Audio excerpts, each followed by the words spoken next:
सभी का स्वागत है साइंस की क्लास में। स्टार्ट कर लेते हैं पहले क्वेश्चन के साथ। पहला क्वेश्चन है, किस प्रक्रम में अवशोषित या निष्कासित ऊष्मा शून्य होती है? तो उस प्रक्रम का क्या नाम है? तो वो है आपका कौन सा प्रक्रम? रुद्धोष्म प्रक्रम। ऑप्शन नंबर बी हमारा आंसर हो गया है। तो रुद्धोष्म प्रक्रम में न तो ऊर्जा अवशोषित होती है और न ही निष्कासित होती है, मतलब उस समय का मान क्या होता है? जीरो होता है। अगला क्वेश्चन देखिए 82 नंबर का, विद्युत चुंबकीय प्रेरण की खोज किसने की थी? तो विद्युत चुंबकीय प्रेरण की खोज की थी फैराडे भाई साहब ने। ऑप्शन नंबर बी हमारा क्या हो गया है? आंसर हो गया है। अब सुनिए, एम्पियर जो है, एम्पियर एम्पियर है विद्युत धारा का मात्रक। विद्युत धारा का मात्रक है एम्पियर। और विद्युत धारा को किसके द्वारा मापते हैं? तो ये मापते हैं एमीटर से। एमीटर के द्वारा इसको मापा जाता है। और जो आपका एमीटर होता है, जो एमीटर होता है, इसको किस क्रम में लगाया जाता है? तो इसको लगाया जाता है श्रेणी क्रम में। तो एमीटर को कौन से क्रम में लगाया जाता है? श्रेणी क्रम में लगाया जाता है। श्रेणी क्रम में लगाया जाता है। यहां तक समझ में आ गया होगा। अब हम बात कर लेते हैं कि ओस्टर्ड ने क्या दिया था। तो ओस्टर्ड ने दिया था चुंबकीय क्षेत्र की तीव्रता का मात्रक। तो इसने दिया था चुंबकीय क्षेत्र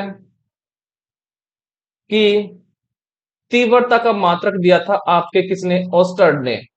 और बोर भाई साहब थे, बोर ने बताया था कि जो इलेक्ट्रॉन होता है ये नाभिक के चारों ओर, नाभिक के चारों ओर क्या करता है? ये नाभिक के चारों ओर निश्चित कक्षाओं में चक्कर लगाता है। निश्चित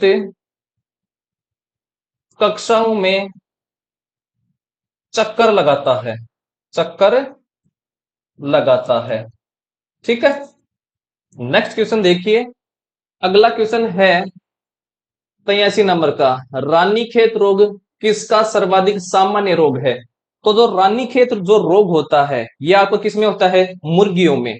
ऑप्शन नंबर बी हमारा आंसर हो जाएगा। देखिए, आपको मछलियों के बारे में याद करना है कि मछलियों का जो अपशिष्ट पदार्थ होता है उसमें पाया जाता है अमोनिया। क्या पाया जाता है? अमोनिया। तो इसमें पाया जाता है अमोनिया पाया जाता है। ठीक है। इसलिए मछलियों को क्या कहते हैं? अमोनोटेलिक। अमोनो अमोनोटेलिक क्या कहा जाता है? अमोनोटेलिक जंतु कहा जाता है या जीव कहा जाता है। मधुमक्खी जो होती है, मधुमक्खी के डंक में कौन सा अम्ल पाया जाता है? तो मधुमक्खी का जो डंक होता है इसमें पाया जाता है फॉर्मिक अम्ल। क्या पाया जाता है? फॉर्मिक अम्ल। फॉर्मिक अम्ल को बोलते हैं मेथेनोइक अम्ल। क्या बोलते हैं? मेथेनोइक अम्ल कहा जाता है। नेक्स्ट क्वेश्चन देखिए। अगला क्वेश्चन है, निम्नलिखित में से किस लवण में क्रिस्टल का जल नहीं होता है?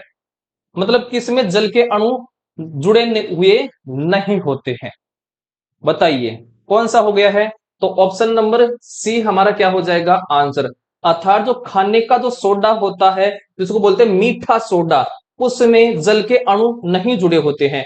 और इसका फॉर्मूला क्या होता है? वो होता है NaHCO3, सोडियम हाइड्रोजन कार्बोनेट इसका नाम होता है। तो इसको क्या बोलते हैं? Sodium hydrogen hydrogen carbonate. Carbonate ये इसका नाम है मीठा सोडा का।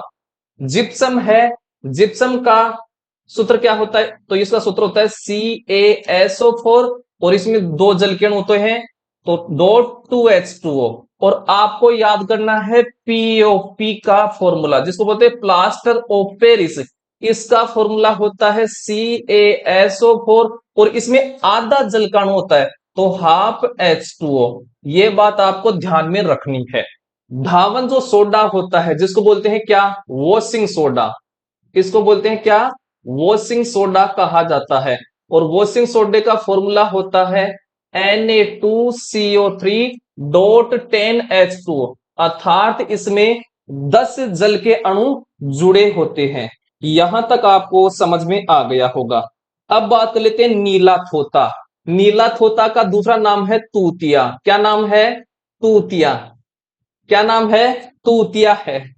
अब देखिए, जो तूतिया होता है या फिर नीला थोता होता है, इसका जो फॉर्मूला होता है, ये होता है आपका CuSO4.5H2O, अर्थात इसमें 5 जल के अणु होते हैं।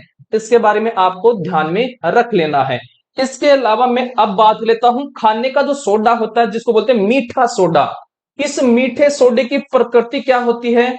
तो इसकी जो प्रकृति होती है वो होती है क्षारीय प्रकृति, बेसिक नेचर का होता है।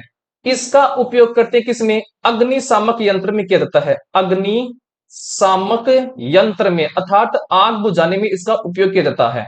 इसके अलावा आपको ध्यान में रखना है कि जो खाने का सोडा होता है या फिर मीठा सोडा होता है, इसका उपयोग पेट की अम्लता को दूर करने में किया जाता है। पेट की अम्लता को दूर करने में किया जाता है, अर्थात इसको बोल सकते हैं कि इसका उपयोग प्रति अम्ल, जिसको बोलते हैं एंटी एसिड के रूप में किया जाता है। प्रति अम्ल क्यों बोला जाता है? क्योंकि ये अम्ल के विपरीत कार्य करता है, इसलिए इसको बोलते हैं एंटी एसिड। एंटी एसिड कहा जाता है। ठीक है, समझ में आ गया होगा। अगला है जो मीठा सोडा होता है। मीठे सोडे के जरिए हम रसोई घर में स्वादिष्ट खस्ता पकौड़े बनाते हैं। तो इसके द्वारा स्वादिष्ट स्वादिष्ट खस्ता पकोड़ा बनाया जाता है। किसमें? किचन में। तो इसके जरिए क्रिस्पी पकोड़े बनाए जाते हैं रसोई घर में। कहां पर? रसोई घर में।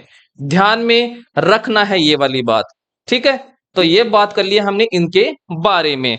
अगला क्वेश्चन देखिए। अगला क्वेश्चन है 56 नंबर का।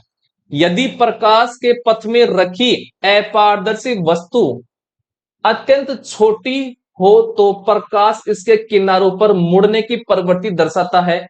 इस प्रभाव को कहते हैं। तो इस प्रभाव को क्या कहते हैं? तो इस प्रभाव को कहते हैं विवर्तन। क्या कहते हैं? विवर्तन। जैसे मान लीजिए प्रकाश की एक किरण आ रही है, इसके मार्ग में मैं छोटा सा टुकड़ा रख देता हूं पत्थर का, तो इस पत्थर से टकराएगी और यह साइडों से ऐसे होकर के गुजर जाएगी, ऐसे ही प्रकाश की किरण। इसको बोलते हैं क्या? प्रकाश का विवर्तन बोलते हैं। ठीक है, समझ में आ गया होगा। अपवर्तन क्या होता है? तो अपवर्तन दो माध्यम होते हैं। अपवर्तन के लिए दो माध्यम होते हैं। मान लीजिए ये मेरे पास सरफेस है, ऊपर वाले यहां पर तो क्या है? वायु है, वायु माध्यम हो गया है, और नीचे मान लीजिए ये जल हो गया है। ये प्रकाश की किरण आ रही है ऐसे, यानी प्रकाश की किरण यहां पर मैं अभिलंब फेंक देता हूं। ठीक है, अब देखिए वायु जो होती है, वायु के कण क्या होते हैं? दूर दूर होते हैं। तो ये कौन सा माध्यम हो गया है? विरल माध्यम। अर्थात जिस माध्यम के कण दूर दूर होते हैं उसको बोलते हैं विरल माध्यम। तो ये हो गया है विरल माध्यम। अब जो जल होता है, जल के जो कण होते हैं वायु, वो वायु की अपेक्षा क्या होते हैं? पास पास होते हैं। तो जल क्या है? सघन माध्यम है। तो ये हो गया है सघन माध्यम। डेंस मीडियम जिसको बोलते हैं, और विरल को बोलते हैं रेरर मीडियम। अब जब प्रकाश की किरण विरल माध्यम से सघन माध्यम में आएगी तो ये अभिलंब की तरफ मुड़ जाती है। तो ये अभिलंब की तरफ ऐसे मुड़ गई है, और इसी को क्या बोलते हैं? अपवर्तन कहा जाता है। ठीक है, तो ये होता है अपवर्तन। अब चलता हूं अगले क्वेश्चन पर। अगला क्वेश्चन देखिए 86 नंबर का। सदिश राशि पहचानिए। तो इसमें से कौन सी सदिश राशि है? तो इसमें जो सदिश राशि है वो क्या है? संवेग है। क्या है? संवेग। ऑप्शन नंबर बी हमारा हो गया है आंसर। संवेग बराबर क्या होता है? तो ये होता है संवेग बराबर द्रव्यमान गुणा वेग। क्या हो गया है? द्रव्यमान गुणा वेग। ठीक है, अच्छा संवेग का मात्रक निकालें। तो संवेग का मात्रक में निकालता हूं, तो इसका जो मात्रक है अर्थात जो यूनिट हो जाएगा वो क्या हो जाएगा? तो इसका जो यूनिट होगा वो होगा आपका किलोग्राम मीटर पर सेकंड स्क्वायर। ये हो गया क्या? इसका मात्रक हो गया है। वो भी क्या है? एसआई मात्रक है। अब बात कर लेते हैं दूरी। दूरी का एसआई मात्रक क्या होता है? मीटर होता है। क्या होता है? मीटर। और ताप का एसआई मात्रक क्या होता है? केल्विन होता है। क्या होता है? केल्विन। तो ये हो गया है केल्विन। दाब बराबर क्या होता है? तो दाब बराबर होता है बल बटे क्षेत्रफल। क्या होता है? बल बटे क्षेत्रफल। बल बटे क्षेत्रफल, अर्थात इसको क्या बोल सकता हूं कि प्रेशर बराबर फोर्स बाई एरिया। समझ में आ गया होगा। अब हम बात करते हैं कि जो दाब होता है, दाब का मात्रक क्या होता है? तो जो दाब का मात्रक होता है, एक तो होता है पास्कल, एक हो गया है पास्कल, दूसरा हो जाएगा इस सूत्र के जरिए निकालिए। तो बल को तो मापते हैं न्यूटन में और एरिया को मात्रक हो गया है मीटर स्क्वायर। तो फोर्स का अर्थात दाब का दूसरा मात्रक हो गया है न्यूटन पर मीटर स्क्वायर। ठीक है। अब बात कर लेते हैं बल के बारे में। तो बल बराबर अर्थात एफ बराबर क्या हो जाएगा? M A. क्या हो गया है? M A. अर्थात फादर बराबर क्या हो गई है? मां हो गई है। फादर बराबर क्या हो गई है? मां हो गई है। ये वाला आपको ध्यान में रखना है। एम यहां पर है वस्तु का द्रव्यमान और ए है यहां पर एक्सीलरेशन अर्थात जिसको बोलते हैं त्वरण। अब जो फोर्स होता है, फोर्स का जो मात्रक है अर्थात जो बल का मात्रक है वो क्या होता है? न्यूटन होता है। क्या होता है? न्यूटन होता है। ये बात भी आपको ध्यान में रखनी है। अब हमारे पास क्या है? त्वरण है। तो त्वरण के बारे में बात कर लें तो त्वरण बराबर क्या होता है? तो त्वरण बराबर होता है वेग बटे समय। क्या होता है? वेग बटे समय। अब त्वरण का मात्रक क्या हो जाएगा? तो त्वरण का मात्रक हो जाएगा क्या आपका? मीटर पर सेकंड स्क्वायर। मीटर पर सेकंड स्क्वायर। समझ में आ गया होगा। क्या हो गया है? मीटर पर सेकंड स्क्वायर इसका मात्रक हो गया है।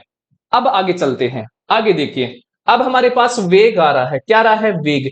तो वेग बराबर क्या होता है? दूरी बटे समय। क्या होता है? दूरी बटे समय। तो वेग का मात्रक क्या हो जाएगा?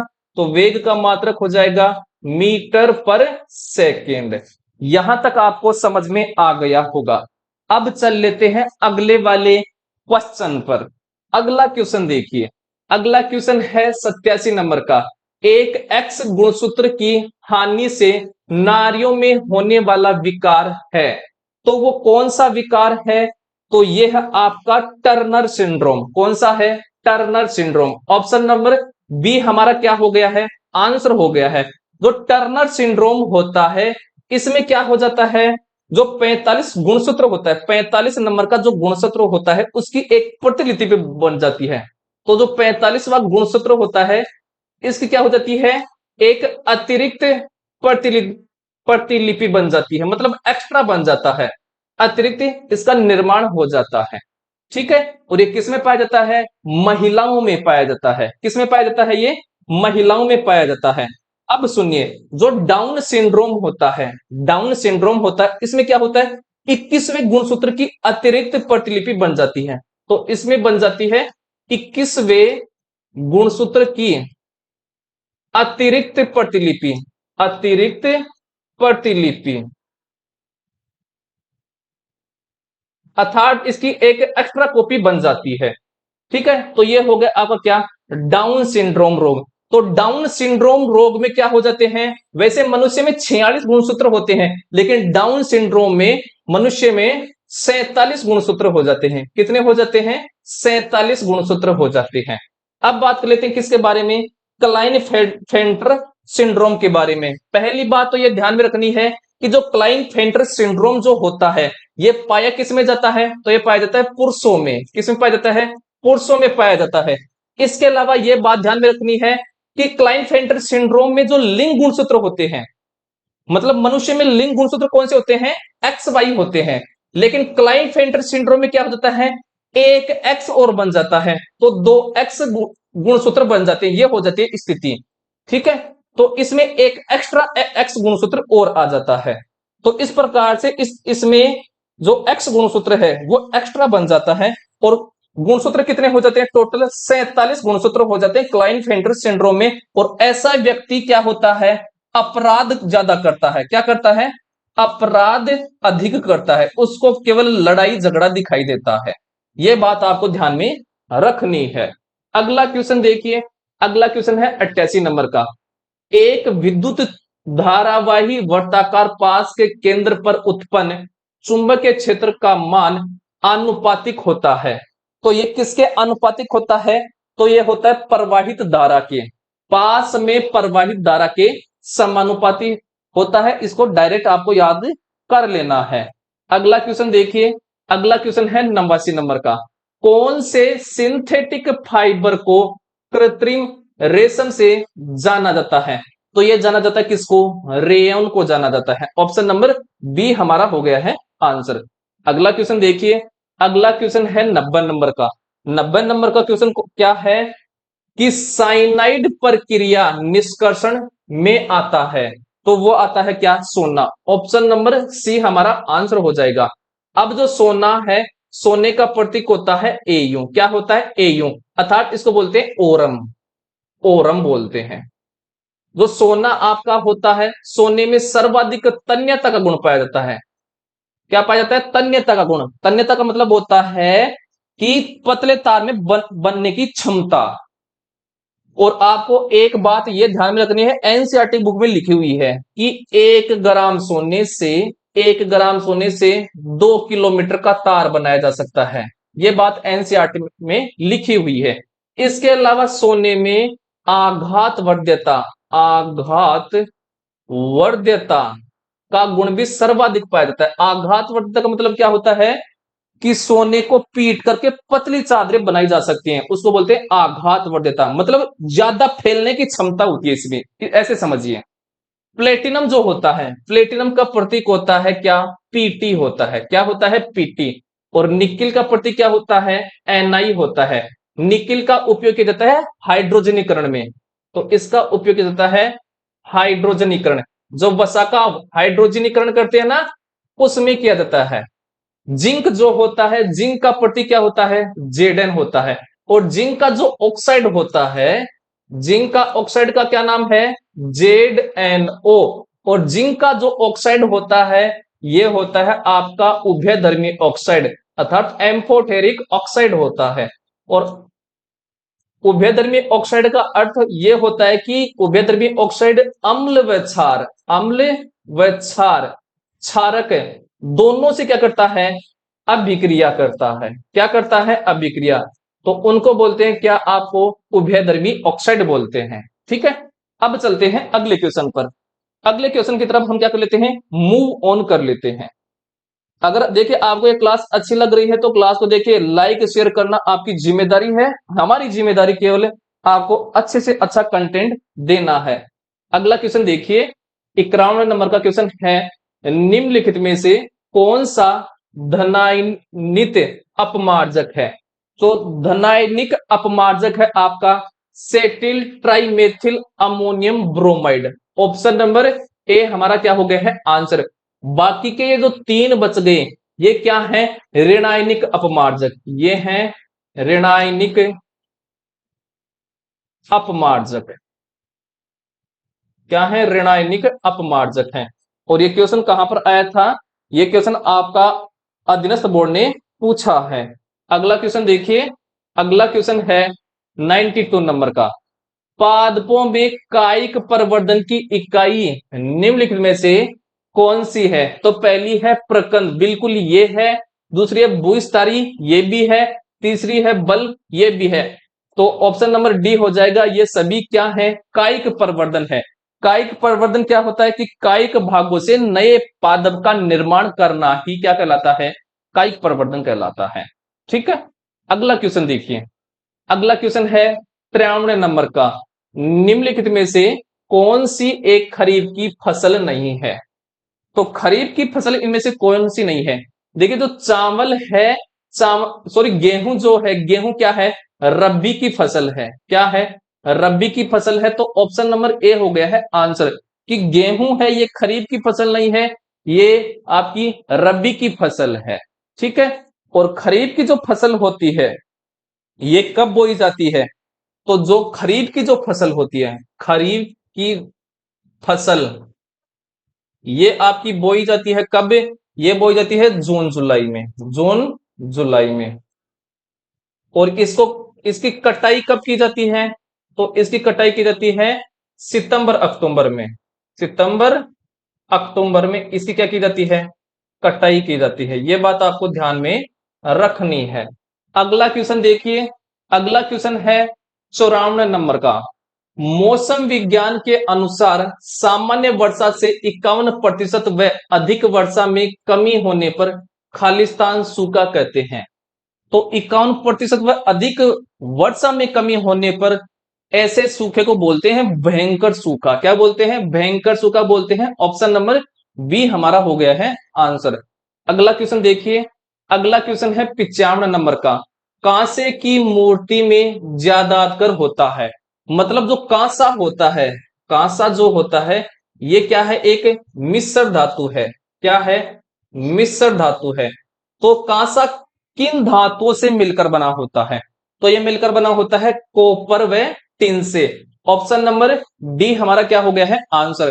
कॉपर का प्रतीक हो गया है Cu और टीन का प्रतीक हो गया है Sn। तो ये कॉपर प्लस टिन का क्या है? मिश्रण है। ठीक है, तो कांसा हो गया है Cu प्लस Sn का क्या है? मिश्र धातु है।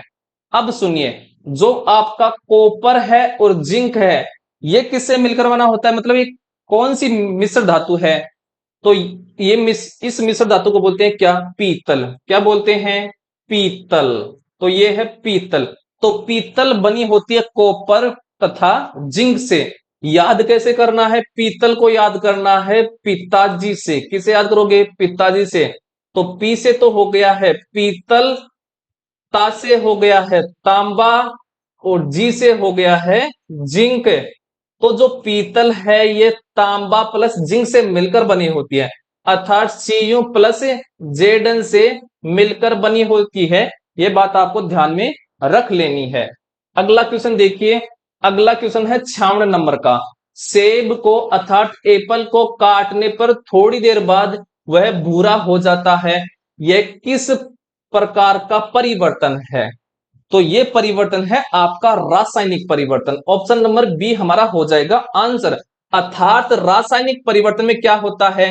नए पदार्थ का निर्माण होता है। नए पदार्थ का निर्माण होता है, अर्थात जो न्यू सब्सटेंस है उसका फॉर्मेशन होता है। रासायनिक जो परिवर्तन होते हैं ये अनुत्क्रमणीय होते हैं, फिर रिवर्सिबल होते हैं। अनुत्क्रमणीय परिवर्तन होते हैं। ठीक है, यहां तक समझ में आ गया होगा। रासायनिक जो परिवर्तन होते हैं ये क्या होते हैं? आपके स्थायी होते हैं। क्या होते हैं? स्थायी। ठीक है, और आपके जो भौतिक परिवर्तन होते हैं ये क्या होते हैं? अस्थायी होते हैं। क्या होते हैं? अस्थायी। जैसे हम मैं रासायनिक परिवर्तन का एग्जांपल लेता हूं, क्या कि दूध से क्या बनना? दही बनना। दूध से दही बनना। देखिए दूध का टेस्ट अलग है और दही का टेस्ट अलग है, अर्थात इन दोनों के गुण क्या हैं? अलग अलग हैं। तो रासायनिक परिवर्तन में पदार्थ स्थायी रूप से क्या होता है? दूसरे पदार्थ में बदलता है। और भौतिक परिवर्तन जो होते हैं, भौतिक परिवर्तन जो होते हैं ये क्या होते हैं? उत्कर्मणीय होते हैं। क्या होते हैं? उत्कर्मणीय होते हैं, मतलब रिवर्सिबल होते हैं। समझिए उत्कर्मणीय क्या होता है। जैसे आपकी बर्फ होती है। क्या होती है? बर्फ। बर्फ जब पिघलेगी तो क्या बनाएगी? जल बनाएगी, वाटर। अब देखिए जल दोबारा से जब जमेगा तो क्या बनाएगा? बर्फ। तो देखिए ये अभिक्रिया दोनों तरफ चल रही है। तो जो अभिक्रिया दोनों दिशाओं में चलती है उसको बोलते हैं उत्कर्मणीय अभिक्रिया। और जो अभिक्रिया केवल एक दिशा में चलती है, जैसे दूध से दही बनना, ये एक ही दिशा में चल रही है, तो जो एक ही दिशा में चलती है उसको बोलते हैं अनुत्कर्मणीय परिवर्तन। तो जो अनुत्कर्मणीय परिवर्तन होते हैं उनको बोलते हैं क्या? रासायनिक परिवर्तन। और जो उत्कर्मणीय परिवर्तन होते हैं उनको बोलते हैं भौतिक परिवर्तन। अब समझिए, जो सेब होता है, सेब को काटकर कुछ समय बाद में उसको रख दिया जाता है, वो तो भूरा हो जाता है। क्यों होता है? क्योंकि सेब में क्या पाया जाता है? आयरन पाया जाता है। क्या पाया जाता है? आयरन। और जब आयरन जो होता है ये ऑक्सीजन से अभिक्रिया करेगा तो क्या बनाएगा? आयरन ऑक्साइड बनाएगा। तो ये बनाएगा आयरन ऑक्साइड। Iron oxide. तो क्वेश्चन आ सकता है कि सेब को काट कर रख देने पर वो भूरा क्यों हो जाता है? तो क्या पाया जाता है उसमें? तो सेब में सर्वाधिक मात्रा में पाया जाता है आयरन। तो आयरन की अधिकता के कारण सेब का भूरा रंग हो जाता है। ठीक है, अगला क्वेश्चन देखिए, अगला हमारे पास क्वेश्चन है 57 नंबर का। निम्नलिखित में से कौन से यौगिक या यौगिकों का ऊर्ध्वपातन अर्थात सब्लिमेशन किया जा सकता है? तो पहला है, पहले समझिए ऊर्ध्वपातन होता क्या है।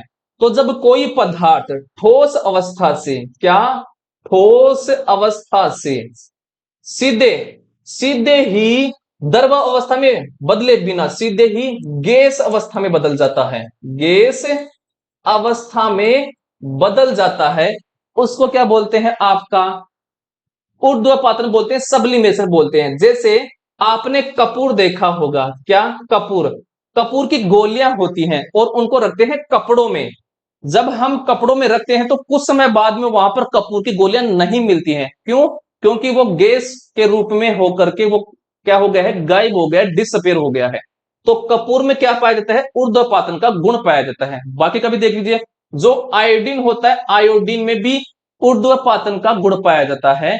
NH4Cl, इसको बोलते हैं अमोनियम क्लोराइड, इसको बोला जाता है अमोनियम क्लोराइड।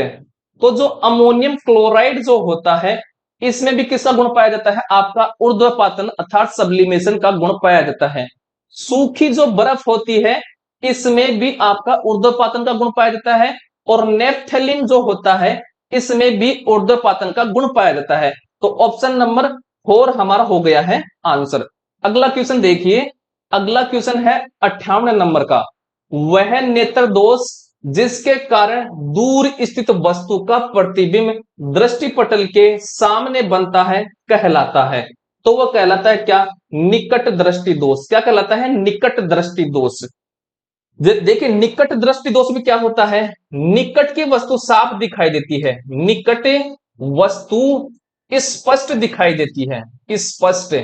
लेकिन इसमें क्या होता है, दूर की वस्तु, दूर वस्तु अस्पष्ट दिखाई देती है, धुंधली दिखाई देती है, ऐसे बोल समझिए कि अस्पष्ट है। निकट दृष्टि दोष में किस लेंस का उपयोग किया जाता है, अवतल लेंस का। किसका किया जाता है, अवतल लेंस का उपयोग किया जाता है। यहां तक आपको समझ में आ गया होगा, ठीक है। जो अवतल लेंस होता है उसका दूसरा क्या नाम है, अपसारी लेंस है। क्या है, अपसारी लेंस। तो इसको बोलते हैं अपसारी लेंस। क्या बोलते हैं, अपसारी लेंस बोलते हैं। अब बात कर लेते हैं जो दीर्घ दृष्टि दोष होता है, या फिर इसको बोलते हैं दूर दृष्टि दोष। तो दूर दृष्टि दोष में दूर की वस्तु स्पष्ट दिखाई देती है, साफ दिखाई देती है, दूर की वस्तु स्पष्ट दिखाई देती है, या फिर इसको बोल सकता हूं साफ दिखाई देती है।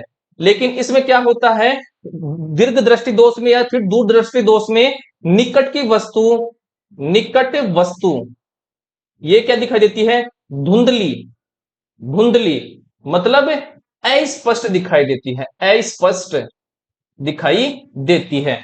और दीर्घ दृष्टि दोष के निवारण के लिए, इसके निवारण के लिए किस लेंस का उपयोग किया जाता है, उत्तल लेंस का उपयोग किया जाता है। और उत्तल लेंस को बोलते हैं अभिसारी लेंस। क्या बोलते हैं, अभिसारी लेंस बोलते हैं, ठीक है। अर्थात कन्वर्जेंट मिरर। और अपसारी को बोलते हैं डाइवर्जेंट लेंस। अब अभिसारी को बोलते हैं क्या, कन्वर्जेंट लेंस। और अपसारी को बोलते हैं डाइवर्जेंट लेंस। अब एक बात आपको ध्यान में रखनी है, क्या, लेंस फॉर्मूला, लेंस सूत्र, यह आपको ध्यान में रखना है। तो लेंस सूत्र क्या होता है, 1/f बराबर 1/v, और इसमें माइनस का चिन्ह आता है 1/u। ये तो क्या हो गया है, लेंस का फॉर्मूला। अब आपको दर्पण का फॉर्मूला भी याद करना है, इनमें थोड़ा सा अंतर ही है केवल। लेंस का सूत्र होता है 1/f बराबर 1/v प्लस 1/u। याद कैसे करोगे, तो लेंस से क्या हो गया है, ले से हो गया है लेंस, और ले से हो गया है लेस। और लेस का मतलब क्या होता है, कम। तो ध्यान में रखना है, लेस से हो गया है, लेंस से लेस बन गया है, तो लेंस में माइनस का चिन्ह आता है। ये याद कर लेना है, फिर आपको दर्पण वाला फॉर्मूला याद हो जाएगा, ठीक है। अगला क्वेश्चन देखिए, अगला क्वेश्चन है 99 नंबर का। 99 नंबर का क्वेश्चन है, यदि किसी परिपथ में विभवांतर स्थिर रखते हुए कुल प्रतिरोध का मान आधा कर दिया जाए तो परिपथ में बहने वाली धारा हो जाएगी, ये पूछ रहा है। तो ओम का नियम पढ़ा होगा आपने। ओम का नियम क्या होता है? V बराबर आई आर होता है। क्या होता है? V बराबर आई आर। V तो यहां पर क्या है? विभवांतर है, विभवांतर है। आई यहां पर क्या है? धारा है। आई हो गई है धारा, और आर क्या हो गया है? प्रतिरोध हो गया है। क्या हो गया है? प्रतिरोध हो गया है। तो मैं क्या कर लू? आई बराबर क्या हो जाएगा? तो आई बराबर वी, वी के नीचे चला जाएगा आर। हमें किसको कांस्टेंट रखना है? वी को। तो आई किसके समानुपाती हो जाएगा? 1/r के, अर्थात युद्ध कर्मानुपाती है। आई किसके? आर के प्रतिरोध के युद्ध कर्मानुपाती है। ये संबंध है। ठीक है। क्या कर रहा है ये बोल रहा है प्रतिरोध का मान आधा कर दें। चलिए, तो आई बराबर 1, तो प्रतिरोध को क्या कर दूं? आधा। मान लीजिए प्रतिरोध पहले 1 था, तो 1 में क्या कर दें? 2 का भाग दे दें। अब इस आर का, आर की जगह में 1/2 रख दूं, तो 1 और 2 चला जाएगा क्या? ऊपर। तो आई बराबर क्या हो गया है? 2। मतलब धारा क्या हो गई है? धारा का मान कितना है? 2। मतलब धारा क्या हो गई है? दुगुनी हो गई है। समझ में आ गया होगा। तो ऑप्शन नंबर कौन सा हो गया है? डी हमारा आंसर हो गया है। ठीक है। प्रतिरोध क्या होता है? तो पहले समझिए, प्रतिरोध का आपका जो मात्रक होता है, प्रतिरोध का मात्रक वो होता है ओम। क्या होता है? ओम। और प्रतिरोध होता है धारा के मार्ग में रुकावट। धारा के मार्ग में बाधा होती है, रुकावट होती है, बाधा या फिर रुकावट, उसको बोलते हैं प्रतिरोध। तो देखिए, अगर बाधा ज्यादा रहेगी धारा के मार्ग में, तो धारा का मान क्या हो जाएगा? कम हो जाएगा, मतलब धारा कम बहेगी। ठीक है। अब जो धारा होती है, धारा होती है, इसका जो मात्रक होता है ये होता है एम्पियर। क्या होता है? एम्पियर। और विभवांतर का मात्रक होता है वोल्ट। क्या होता है? वोल्ट होता है। ये वाला आपको समझ में आ गया होगा। अगला क्वेश्चन देखिए। अगला क्वेश्चन है 100 नंबर का। निम्नलिखित में से कौन किण्वन उत्पाद नहीं है? मतलब फर्मेंटेशन के जरिए कौन सा नहीं बनाया जा सकता है? तो वो नहीं बनाया जा सकता सल्फ्यूरिक अम्ल, अर्थात सल्फ्यूरिक एसिड। सल्फ्यूरिक एसिड का फॉर्मूला होता है H2SO4। क्या होता है? H2SO4। सल्फ्यूरिक अम्ल का उपयोग किया जाता है गाड़ियों की बैटरियों में। गाड़ियों की बैटरी में इसका उपयोग किया जाता है। ठीक है। एसिटिक एसिड जो होता है, इसका फॉर्मूला क्या होता है? तो ये होता है CH3COOH। ये होता है एसिटिक एसिड होता है। और एसिटिक एसिड किस में पाया जाता है? तो ये पाया जाता है आपका विनेगर, अर्थात सिरका में पाया जाता है। किस में पाया जाता है? सिरका में पाया जाता है। लैक्टिक एसिड जो होता है, लैक्टिक एसिड ये पाया जाता है आपका दही में। किस में पाया जाता है? दही में। और लैक्टिक एसिड क्या है? आपका दुर्बल अम्ल है। क्या है? दुर्बल अम्ल है, वीक एसिड है। क्या है? Weak acid. और आपका एसिटिक एसिड भी क्या है? दुर्बल अम्ल है। क्या है? दुर्बल अम्ल, अर्थात वीक एसिड है। और सल्फ्यूरिक अम्ल क्या है आपका? प्रबल अम्ल, अर्थात स्ट्रॉन्ग एसिड है। समझ में आ गया होगा। एथेनॉल जो होता है, एथेनॉल इसको बोलते हैं C2H5OH। ये इसका क्या होता है? फॉर्मूला होता है। ठीक है। समझ में आ गया होगा। चलते हैं अगले क्वेश्चन पर। अगला क्वेश्चन देखिए। अगला क्वेश्चन है 101 नंबर का। एक पेटेंट खालिस्तान वर्षों के लिए प्रदान किया जाता है। तो पेटेंट को कितने वर्षों के लिए प्रदान किया जाता है? तो ये प्रदान किया जाता है 20 वर्ष के लिए। ऑप्शन नंबर बी हमारा हो जाएगा आंसर। अगला क्वेश्चन देखिए। अगला क्वेश्चन है और लास्ट क्वेश्चन है क्लास का। तो जल्दी से वीडियो को लाइक कर दीजिए और सब्सक्राइब भी कर दीजिए। 102 नंबर का क्वेश्चन है। मानव में वाई गुणसूत्र पर स्थित जीन जो सेक्स निर्धारण में लिप्त प्रोटीन को कोड करता है, क्या है वो? कौन सी जीन है? तो वह है वो जीन है SRY जीन है। ऑप्शन नंबर सी हमारा क्या हो जाएगा? आंसर हो जाएगा। ठीक है, तो ये हो गया है आज की क्लास के क्वेश्चन। ये जो मैंने क्वेश्चन कराए हैं ये अधीनस्थ बोर्ड ने किसी ना किसी एग्जाम में पूछे हैं। इसी प्रकार से क्लास चलती रहेगी जब तक कि अधीनस्थ बोर्ड के सभी पेपरों का हम सॉल्यूशन नहीं कर लेते हैं। तो आज के लिए हम इतना ही करते हैं, मिलते हैं अगली क्लास में। तब तक के लिए जय हिंद,